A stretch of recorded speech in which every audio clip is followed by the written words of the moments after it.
பாரதியார் எழுதின பாஞ்சாலி சதுரத்தை கூற வந்துள்ளேன். நாயகர் காந்தமை தோற்றப்பின் என்னை நல்கும் முடிவே அவருக்கில்லை.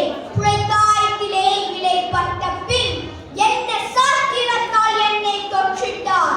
அவர் தாயத்திலே விலைப்பட்டவர் புவி தாங்கும் துருபதன் கன்னியான் நிலை சாய புழை கொண்டு சார்ந்திட்டார். பின்பு தாய்மொழி வேறுக்குண்டோ கௌரவ வேந்தர் சபை தன்னில் அறம் கண்டவர் யாவரும் இல்லையோ.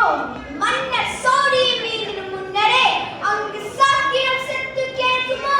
புகழ் ஒவ்வொரு வாழ்ந்த குழுக்களும் கல்வி ஓங்கிய மன்னரும் சூரிய செல்வம் வகுரர் தாம் கண்டிருந்தனர் என்ற மானம் அறிவதும் காண்பரோ.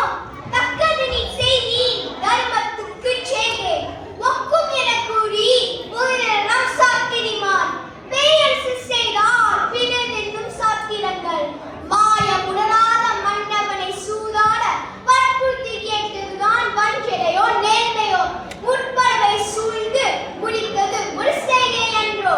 மண்டபமில் கட்டியது மாநிலத்தை கொள்ள வந்தோம்.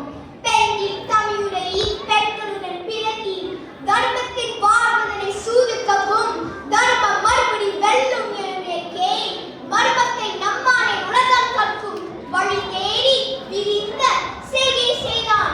கர்மத்தை மேன்மையும் காண்போம் இன்று கட்டிட்டம் கொடுத்திருப்போம். காலம் மாறும் தர்மத்தை அப்போது வெல்ல காண்போம். தன் உண்டு காண்பீகம் அதன் பேர் ஓம் தேவி பராசக்தியானை உரைத்தேன். பாரி துச்சாதனன் சென்னி அந்த பாதுரியோதனாகிய ரத்தம் மேவி இரண்டும் கலந்து குழல் மேனில் பூசி நறுனை குழித்தேன் சீவி குழல் முடிப்பேன். இச்செய்யும் முன்னே முடியேன் என்று உரைத்தார். வாய்ப்பு கொடுத்ததற்கு நன்றி. நன்றி.